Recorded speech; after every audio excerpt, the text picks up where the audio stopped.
Hello दोस्तों, स्वागत है आपका एक बार फिर से हमारे यूट्यूब चैनल फार्मेसी गाइडर पर।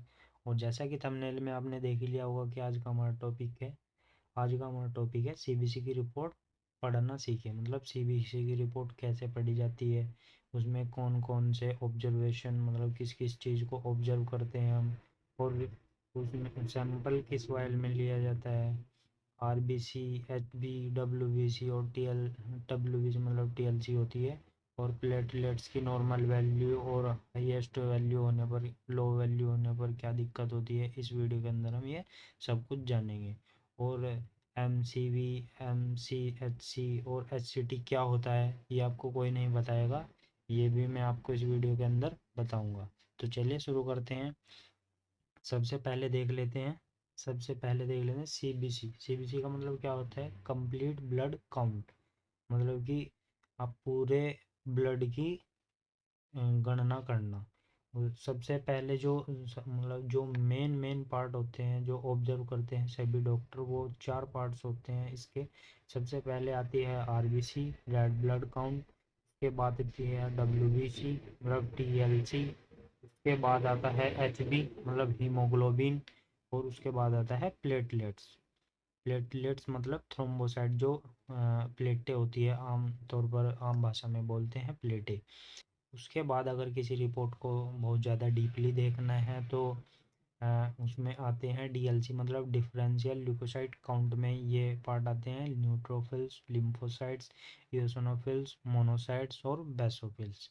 और भी ज़्यादा डीपली किसी रिपोर्ट को देखना है तो उसके बाद आते हैं फिर M C H C, M C V और एच सी टी। आगे बढ़ते हैं। सीबीसी की रिपोर्ट हम क्यों कराते हैं?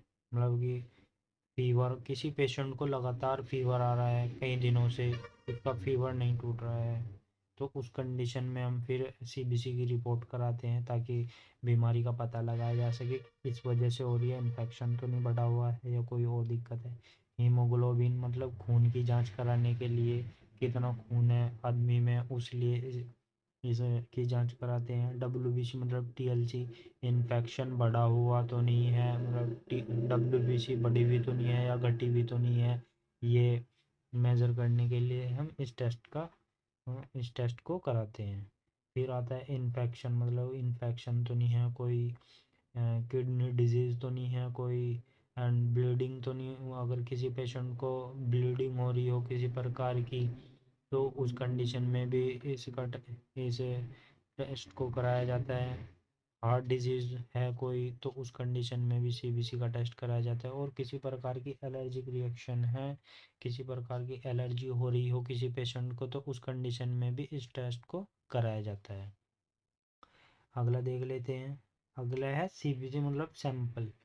इसका सीबीसी का जो सैंपल होता है वो किस वायल में लिया जाता है? सीबीसी का जो सैंपल होता है वो ईडीटी वायल में लिया जाता है। तो चलिए एक एक बार इन सबको डिटेल में देख लेते हैं। सबसे पहले आता है आरबीसी। आरबीसी मतलब रेड ब्लड सेल्स, मतलब लाल रक्त कणिकाएं। इनकी नॉर्मल वैल्यू क्या होती है?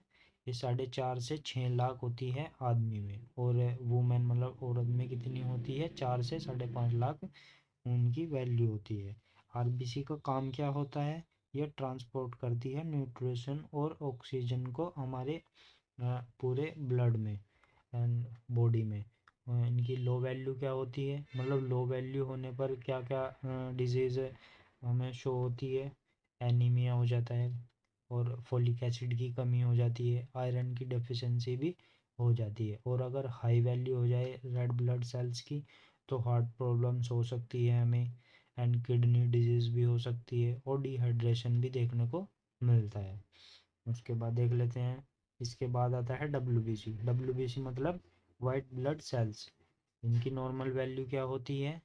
ये मैन में होती है 7,000 से 10,000 नॉर्मल वैल्यू होती है इनकी, और वुमेन में 5,000 से 10,000। लो वैल्यू होने पर क्या क्या देखने को मिलता है? लीवर डैमेज हो जाता है अगर इनकी मतलब डब्ल्यूबीसी कम हो गई, मतलब इम्यून सिस्टम से रिलेटेड डिजीज़ भी हो जाती है। अगर इम्यून सिस्टम ही हमारा सही नहीं होगा तो डिजीज़ तो बिल्कुल होगी, और सीवियर इन्फेक्शन भी देखने को मिल सकता है। हाई वैल्यू इन्फेक्शन डिजीज़ हो सकती है अगर हाई वैल्यू हो गई। टिश्यू डैमेज भी हो सकते हैं। और WBC क्या करते हैं, मतलब हमारे ब्लड में WBC का काम होता है, ये फाइट करते हैं इन्फेक्शन से। अगला देख लेते हैं। अगला है हीमोग्लोबिन मतलब HB। इसकी नॉर्मल वैल्यू क्या होती है, मैन में 13 से 17 ग्राम पर DL होता है ये, और वुमेन में 12 से 15 ग्राम पर DL होता है। और वो लो वैल्यू होने पर क्या होता है, ब्लड की कमी हो जाती है, ब्लीडिंग भी हो सकती है, डेफिशिएंसी ऑफ आयरन मतलब आयरन की कमी हो जाती है कई बार, विटामिन B12 की कमी हो जाती है, और फोलेट मतलब फोलिक एसिड की भी कमी हो जाती है, और एनीमिया भी देखने को मिलता है। और हाई वैल्यू में क्या देखने को मिलता है, हाई वैल्यू में देखने को मिलता है पॉलीसाइथीमिया मतलब कि ब्लड कैंसर भी हो जाता है अगर ये बहुत ज़्यादा हाई हो जाती है। अगला है प्लेटलेट्स मतलब थ्रोम्बोसाइट्स। इनका क्या काम होता है, which helps in stop bleeding मतलब कि ये ब्लीडिंग को रोकने में मदद करती है। इनकी नॉर्मल वैल्यू क्या होती है, 1.5 लाख से 4 लाख होती है आदमी मैन में, और वुमेन में कितनी होती है, 2 से 5 लाख।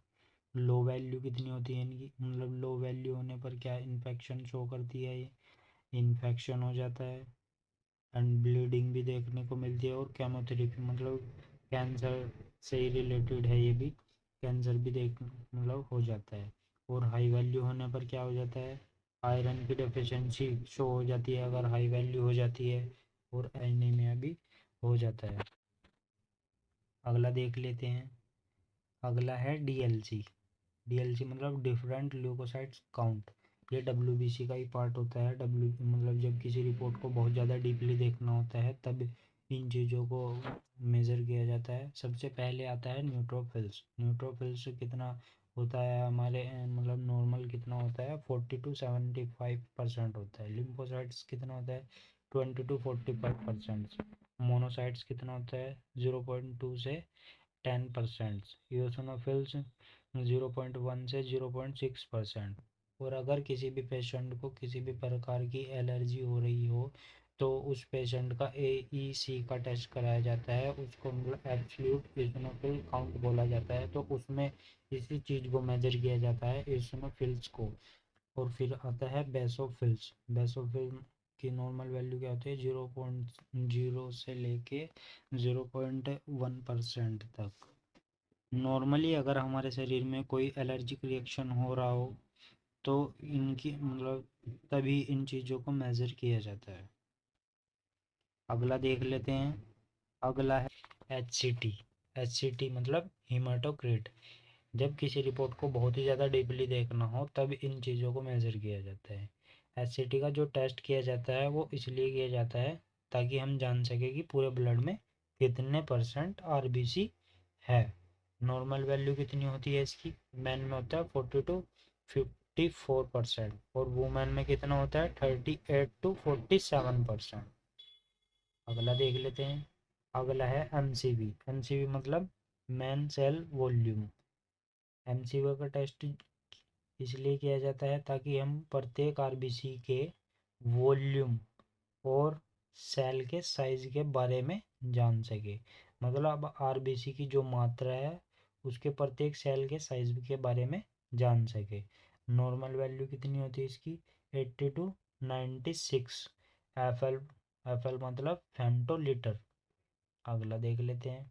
अगला है MCHC मतलब mean cell haemoglobin concentration. MCHC का टेस्ट इसलिए किया जाता है ताकि हम पूरे शरीर की RBC में हीमोग्लोबिन की मात्रा का पता लगा सके। पूरे शरीर की RBC में हीमोग्लोबिन की मात्रा का पता लगा सके। इसकी नॉर्मल वैल्यू क्या होती है, 33.4 से लेके 35.5 FL। तो चलिए अब एक बार रिपोर्ट को देख लेते हैं। रिपोर्ट में मतलब हीमोटोलॉजी रिपोर्ट है CBC की। सबसे पहले जो टेस्ट शो कर रहा है प्लेटलेट्स काउंट कितनी है, 2.39, और नॉर्मल वैल्यू दे रखी है इनकी 1.5 से 3.0। तो ये मतलब नॉर्मल रेंज में है, बिल्कुल बीच में है, इनकी नॉर्मल है। हीमोग्लोबिन कितना है, 14.50, नॉर्मल है, बिल्कुल नॉर्मल मतलब इसके वैल्यू के। एंड RBC देख लेते हैं, RBC भी बिल्कुल नॉर्मल है। एच सी टी भी बिल्कुल नॉर्मल है, मतलब बीच में है सबके। और एम सी वी की वैल्यू देख लेते हैं। एम सी वी बढ़ा हुआ है, 1.04 हो रहा है नॉर्मल वैल्यू से। एच सी देख लेते हैं, ये 32.40 है, और ये भी नॉर्मल वैल्यू से थोड़ा बढ़ा हुआ है। और टी एल सी, मतलब ये देखो टी एल सी मेज़र किया जाएगा सबसे पहले, ये 19,200 हो रहा है। मतलब ये इन्फेक्शन बढ़ा हुआ है बहुत ज़्यादा, बहुत ज़्यादा इन्फेक्शन बढ़ा हुआ है। उसके बाद न्यूट्रोफिल्स भी नॉर्मल है। लिम्फोसाइट थोड़ा बढ़ा हुआ है, लिम्फोसाइट भी। यूसिनोफिल्स नॉर्मल है बिल्कुल। मोनोसाइट्स नॉर्मल है। बेसोफिल्स भी नॉर्मल है। तो आई होप यू गाइज आपको हमारी वीडियो पसंद आई होगी, और अगर आपको हमारी वीडियो पसंद आई है तो आप हमारी वीडियो को लाइक करें और चैनल को सब्सक्राइब करें। वीडियो को लास्ट तक देखने के लिए धन्यवाद। Thanks for watching.